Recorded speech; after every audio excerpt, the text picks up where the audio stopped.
You know, every restaurant is a buffet if you're willing to pay, especially here in Las Vegas, the all-you-can-eat capital of the world. Hello friends, it's me, Shin, and I'm on a quest to vlog every restaurant on the Las Vegas Strip as well as downtown on Fremont Street. I'm 171 in, and this week for number 172, I'm coming to you from the Planet Hollywood, where I'm checking out the Cafe Hollywood. Really happy to have you along. I'll see you inside.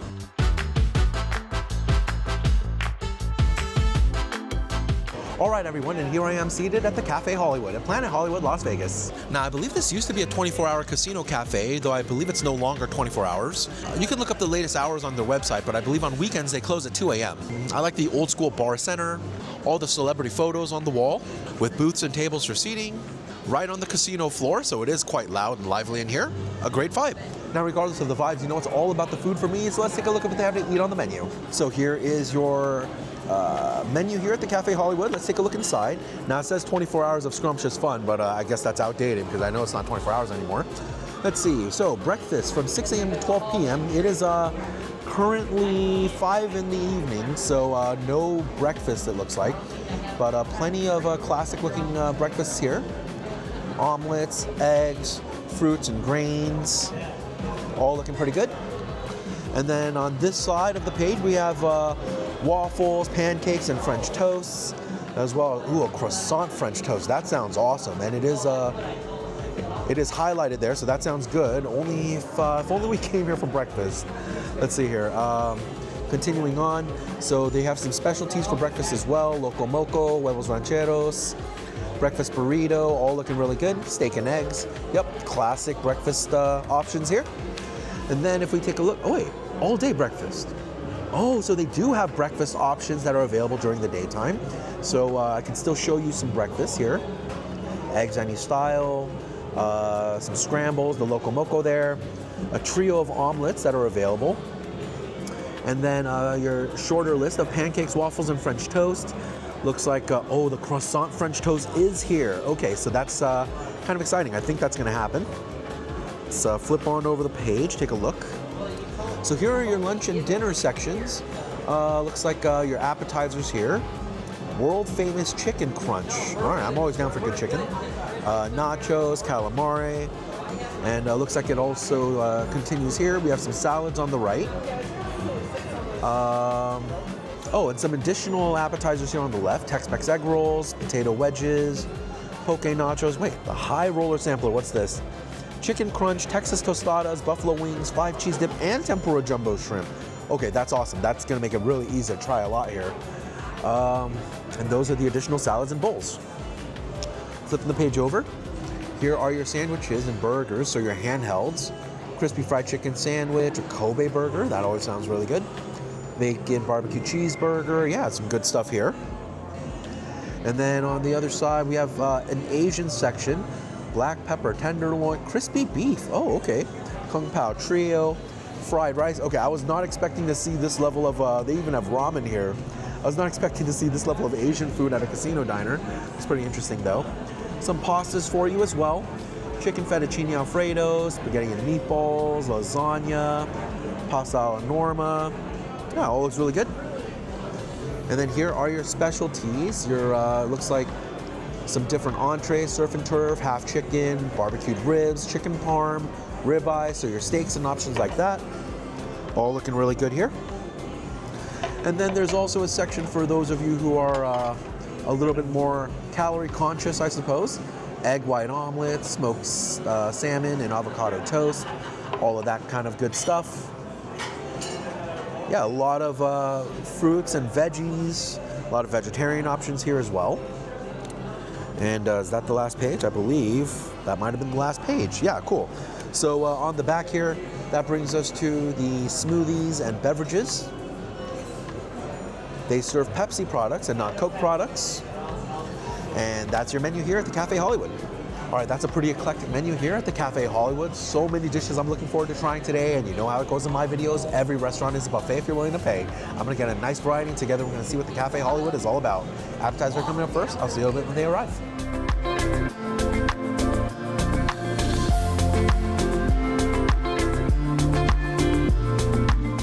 And welcome back, everyone. The Appetizer Scott here. This is looking really cool. Let me give you a view. So I got the tuna poke nachos, but I also got their high roller sampler, and you can see here, and what's really cool about this is that it's shaped like the high roller observation wheel over by the link. I'm loving this presentation. Now I'm actually really excited to go in on this. Let's give it all a try. I'm gonna kick things off with the tuna poke nachos. Really good looking tuna poke nacho here. I certainly like everything I see here. Nice vibrant colors. Let's give it a try.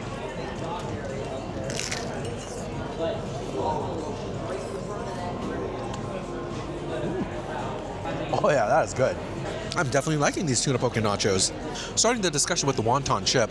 When I first looked at it, I thought it was something like a Tostitos tortilla chip, but it's much more of that nutty wonton chip that you're gonna find in a Chinese restaurant. Wonderful airy crisp to it, as well as a nice neutral flavor. I really like this. The tuna is fresh. It has a nice firm texture to it. I wouldn't exactly say the flavors are super robust when it comes to the tuna, but it has been tossed in a nice garlic and sesame dressing, which is providing a nice amount of richness as well as good flavors. There's a nice amount of avocado here, providing an additional creaminess, as well as a sliced jalapeno, providing some good kick. There's probably just as much spice coming from the spicy mayonnaise. It brings a creaminess to the overall bite, in addition to a garlicky spice. It's very good. Now, the majority of this would just be rich and spicy, but the introduction of a nori seaweed salad here provides a little bit of a briny sweetness that's able to help cut through a lot of that spice as well as the richness. This is well balanced and it's very tasty. A nice start to the appetizers. I like that. Next up, we're going to go in on this high roller sampler. Again, I love the presentation of this. 5 of their most popular appetizers served here. I think I'm going to start with the tempura shrimp first. We'll give it a bit of a dip into the included sauce. Let's give it a try.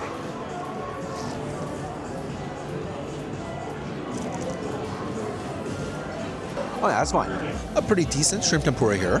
While the tempura batter does have a nice airy crisp to the outside, it is quite oily and a tad mushy in the center. Texture-wise, the tempura does leave a bit to be desired. Love the shrimp inside though. Some nice big jumbo shrimp here. They have a nice texture, a good chew to them, and you can definitely taste a bit of that briny sweetness coming from that shrimp. I do like the protein. You have a pretty standard sriracha mayonnaise here. I believe it's the same sriracha mayonnaise that we saw in the tuna poke nachos. A little bit of a garlicky spice, nice and rich. The sauce is good. Overall, not bad. If that tempura skin was a little less mushy in the center, I think I would have liked that a lot more. Next up, I'll try the buffalo wings. A pretty standard looking chicken wing here. We'll give it a dip into the ranch dressing. Let's see how it is.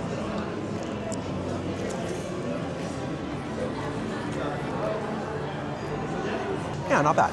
That is a pretty good chicken wing. I wouldn't say it's the most meaty jumbo wings I've ever had, but it has been well cooked. The chicken meat is soft and still relatively juicy. The cook on the chicken is quite nice. The buffalo sauce here is pretty good. It has a nice heat level, although I will say it's a bit on the salty side. Even through the cooling effects of the ranch, I was definitely able to taste a lot of that salt. I wouldn't mind if that was toned down just a little bit. Nothing wrong with that ranch though. It was creamy and thick with a nice cooling, tangy flavor. All of this was fine. A little less salt and maybe more jumbo wings, and I would like this a lot. Next up, 5 cheese dip. You have some pita bread here. I've topped it with this 5 cheese dip. It looks pretty good. Let's see how it tastes.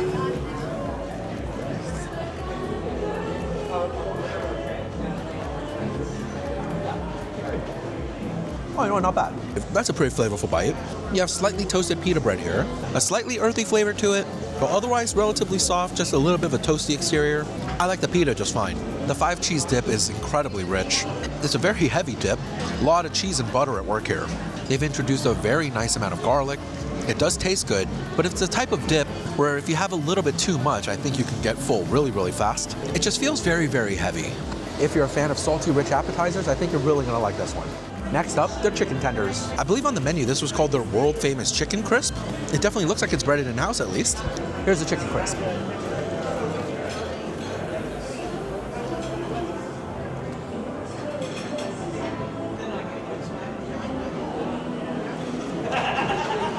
Oh, you know what, not bad. This is an interesting chicken tender. It does actually have a nice crisp to that exterior. In fact, this is some of the crispiest fried chicken I've had in a really long time. The seasoning blend is interesting. There's something definitively sweet here. Something a little bit more woodsy than just sugar. Maybe molasses, maybe brown sugar. But it's a little bit off-putting. I was not expecting that up front. The chicken inside does have a nice fry. Tender and juicy chicken here. And the chicken itself is seasoned decently. The protein here does taste nice. I think it's just really the seasoning and the coating that's a little off-putting for me. Not sure if that sweetness is what they were going for, just not sure if this is my particular chicken strip. All right, my friends, now the last bite that I'm trying from the appetizer round is gonna be their Texas tostada. This looks like the same fried wrapper that they had with the tuna poke nachos, maybe just deep fried a little bit longer. It looks good though. Texas tostada.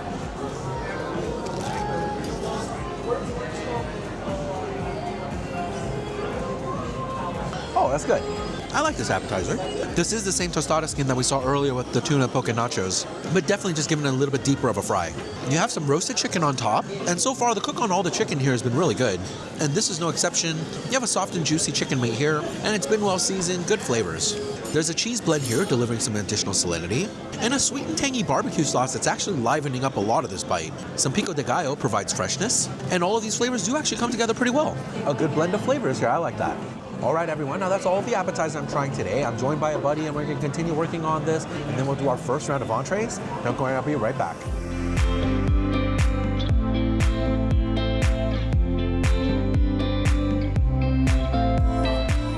And welcome back, everyone. My first round of entrees just got here. This is looking really good. Let me give you a view. Now, I got some crispy beef as well as their combination fried rice, their Kobe burger, a Reuben sandwich, and a portobello mushroom burger as well. This is all looking really tasty. Let's give it a try. I'm gonna kick things off with the Kobe burger. Now, I asked for this burger cooked medium. It looks a little bit closer to medium well, maybe even well done. Hopefully it still tastes good.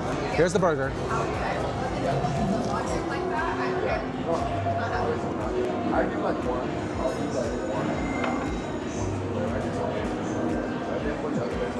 Oh, you know what, not bad.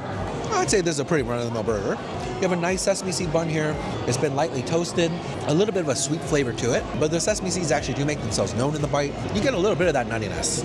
Now, while they call this a Kobe burger, I'm willing to go out on a limb here and say this is not authentic Kobe beef. Unfortunately, the burger is definitely overcooked also. The burger meat is fairly dried out, and it's a little bit tough on the chew, certainly not as tender as Kobe beef should be, but it is well seasoned and there is a decent beefy flavor here. I think the quality of the produce here is okay. The lettuce does seem to be a little bit wilted, and the tomato is a little bit more mealy than I'm used to, but there is a nice sour tang coming from the crunchy pickles. That's nice. I think my biggest detractor for this burger is that it is quite dry, and it's not prepared with a sauce. A Thousand Island or mayonnaise would go a long way here. I had to apply my own ketchup to get some more moisture in the bite.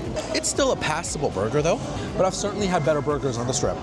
Now, all of the handhelds do come along with some French fries. Let's see how these are.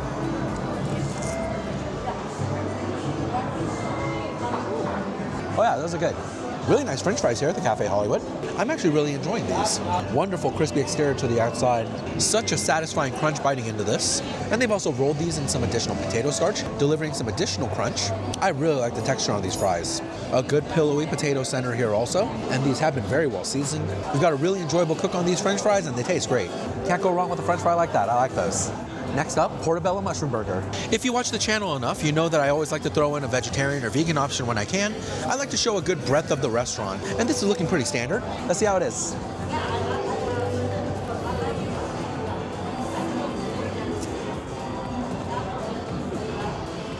Oh yeah, it's pretty good. It's actually a pretty good mushroom burger. We're using the same bun as the standard burger, and I've already kind of gone through that. And the quality of the produce here is definitely verifying what I had earlier. Again, the lettuce does feel a little bit wilted. The tomato is just a tad mealy, but you are getting some nice bite from the raw onions, and the pickles here taste pretty good too. I do like the portobello mushroom in here. It's been cooked well, has a good spongy texture to it, as well as a deep earthy flavor. What's actually making this a lot better than the beef burger I had earlier is that there's a soy-based glaze on top of the mushroom, delivering some additional moisture as well as flavor. That was the big element that was missing from that Kobe burger. That soy-based glaze is actually quite flavorful as well. A nice salty and garlicky umami coming from that. And you do have some avocados here delivering some additional creamy richness as well. Not a bad vegetarian burger. That was pretty tasty. I enjoyed that. Moving things right along, next up is the Reuben sandwich. I remember the last time I went to a casino cafe and I didn't order the Reuben. Some of you guys roasted me in the comments about it. Apparently you really want to make sure that this sandwich comes on the channel. And I mean, I can't complain. I love a good Reuben. Let's see how it is here at the Cafe Hollywood.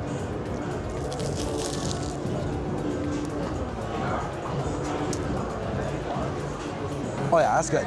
Starting off with the rye bread, it's been buttered extensively. It's really rich.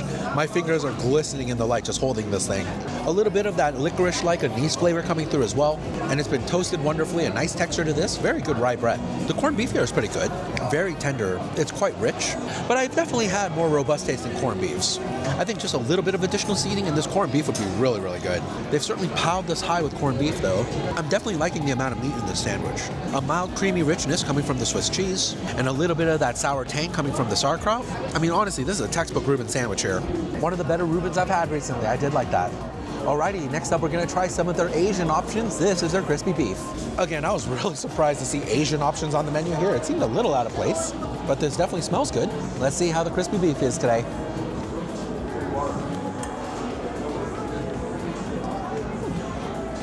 that's good. This is actually a pretty tasty dish. Now with a name like crispy beef, I was definitely expecting a lot more when it comes to the texture. You can tell that there's a very thin layer of breading on the outside of this beef, but any and all crisp has unfortunately gone away. There's a slightly soggy texture to the outside of the beef. Now that said, the beef itself is cooked wonderfully. Super tender, nice and juicy in the center. It's satisfying to bite into and chew. It's actually a very good beef. I'm not sure if I would say this is the most authentic sauce. It tastes like what an interpretation of an Asian sauce would be. You definitely have all the right elements. You have soy for umami, garlic, ginger, some sugar to help bring balance, and some sesame oil here as well. But the flavor is just a little bit too sweet to feel super authentic, but it is pretty close to the flavor that I think they're going for. The peppers and onions have been cooked down well. They're soft and deliver a nutty caramelized sweetness. That is really good. I'm not offended by this at all. It actually does come together pretty well. That was a nice Chinese beef dish right there. All right, everyone, now the last bite I'm trying from this first round of entrees is going to be the combination fried rice. Looks-wise, it's definitely playing the part. This looks like a solid fried rice to me. Let's give it a try.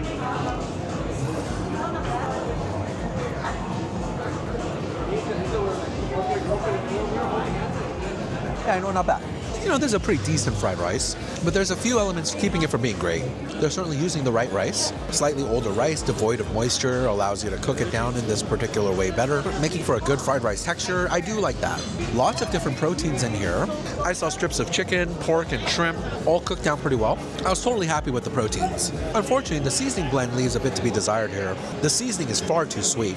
There's a not very subtle sweetness that takes over right in the middle of the bite and rides you all the way to the end. I'm personally finding that a little bit off-putting. The fried rice is also just a little bit on the bland side. I think this could use an additional couple splashes of soy sauce. Because of the levels of sweetness, I think some additional white pepper could go a long way also. The seasonings are just off balance for me. It's unfortunate because everything in the bowl is actually cooked very well. I'm not sure if it's just an issue of the day, but I don't think I'm a real big fan of that seasoning blend. All right, everyone, now that's all of the dishes I'm trying for this first round of entrees. My buddy and I are going to continue working on this. Box a lot of it to go because we're going to do another round of food. Don't go anywhere, I'll be right back.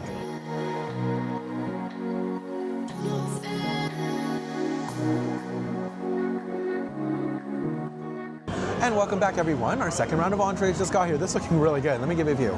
So I got an order of the ribeye steak, as well as their fettuccine alfredo with chicken, the croissant French toast, LA lasagna, as well as their pasta alla norma. These are all looking really tasty. Let's give them a try. I'm going to start off this round with the ribeye steak. I asked for this steak cooked medium today, and it looks pretty close to temperature. Hopefully it tastes good. Let's give it a shot.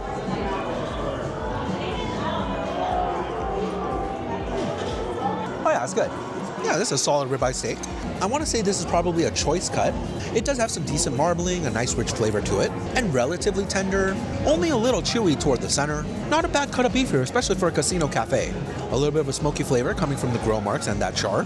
And they have something like a garlic compound butter that's been applied on top, delivering some good flavors. The steak has been seasoned simply but generously, and it might be just a tad over medium, but honestly, this is not bad at all.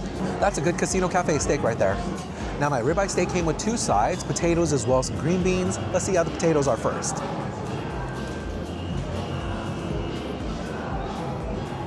Oh yeah, that's good.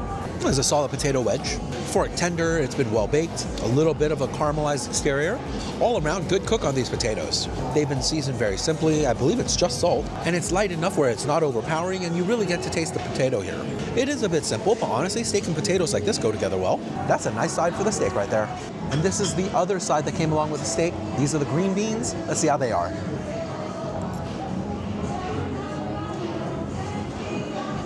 Oh yeah, that's good. That's about as good as a green bean side's gonna be in my book. Cooked down well, nice and soft, but the green beans have still retained a bit of their bitter flavors. A good cook on these veggies. This is a bit of a rich vegetable side. They are doused in oil, but a very flavorful oil. A lot of garlic flavor in that, as well as the sweetness from carrots and onions stewed down into it. Nicely seasoned here also. Not a bland vegetable dish. I actually quite like these. That's a good veggie side for the steak right there. I like that a lot. Next up, I'm gonna try the LA lasagna. Not entirely sure what makes this an LA lasagna. Is it just that it's deep fried? Does SoCal just like deep frying things? Hopefully it tastes good though. LA lasagna.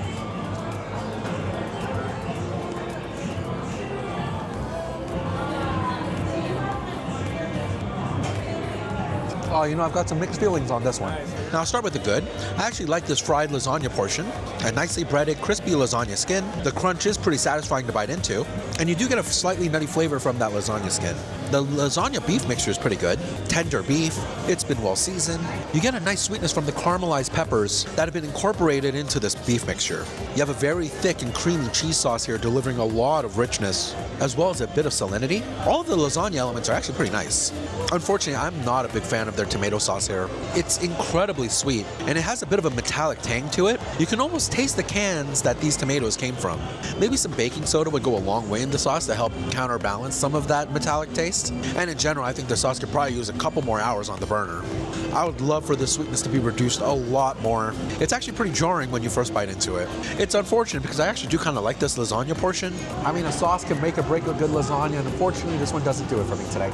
Next up, I'm going to try the pasta alla norma, another vegetarian option that they have here.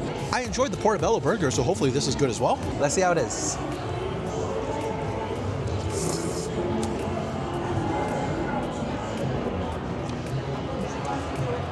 Oh yeah, it's good. This is a pretty good spaghetti dish. This is not fresh made pasta, and it's certainly a far throw from al dente. Not the most firm noodles here, but they still have a decent chew. These are just fine. I'm really liking the vegetable melody that they included in this pasta dish. Big chunks of tomato and eggplant are doing really well. A good spongy chew to it with an earthy flavor. It actually works very well.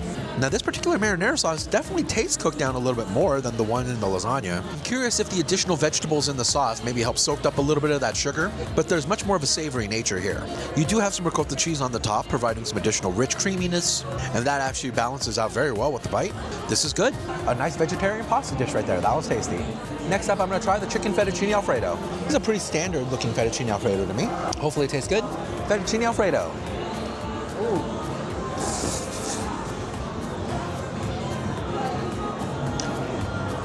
Oh yeah, that's good. Well, you've got a pretty classic fettuccine alfredo here. Just like the spaghetti before, these are not fresh made noodles, and again, far past al dente, but they're not mushy by any means. A nicely prepared fettuccine noodle here. I actually really like their alfredo sauce. It's creamy, it's rich, it's garlicky and salty. All the hallmark attributes that you want out of Alfredo sauce. They're here, present, and they're doing well. I think the chicken is probably the weakest link here. It's relatively tender, though just a tad chewy, almost dry toward the center. The chicken is also a bit on the bland side. It really is just the sauce doing all the heavy lifting here. Still nice to get protein in a carb-heavy meal like this. That was a perfectly fine fettuccine alfredo, no problems with that. All right, everyone, now the last bite that I'm trying from the second round of entrees is gonna be their croissant French toast. When I saw this on the menu, I was far too intrigued to not try it. I love croissant, I love French toast. If you put them together, it has to be good, right? Let's see how it is.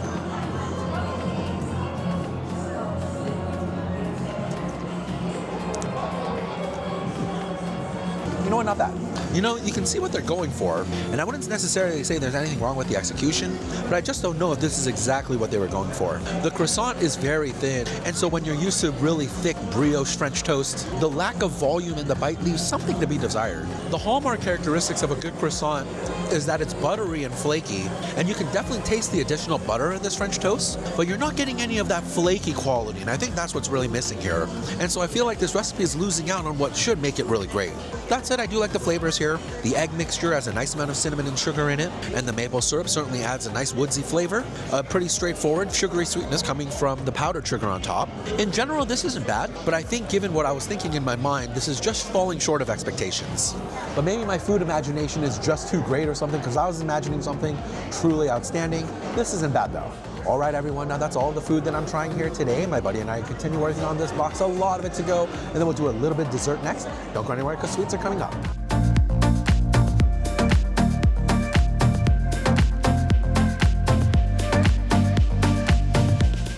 And welcome back, everyone. Now all of our food is boxed up and ready to go, so it's time for some sweets. Let's take a look at the dessert menu together.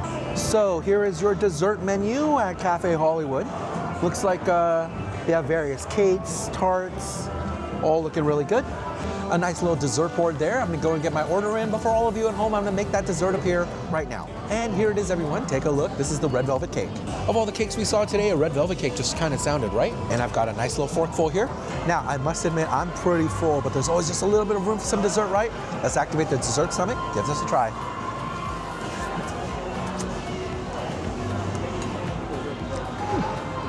Yeah, it's good. This is a perfectly fine red velvet cake. Not super moist, but not too dry. A good cakey texture. I do like the bake on this cake.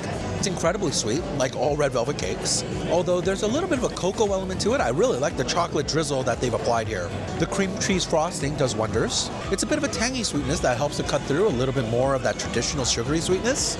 And a little bit of that rich creaminess definitely helps texture-wise. Nothing wrong with this, a perfectly good red velvet cake here. That was a nice little way to end the meal. All right, everyone, now that's going to do it for my dinner here at the Cafe Hollywood at Planet Hollywood, Las Vegas. All the food you saw in the video today came out to $338 before tip.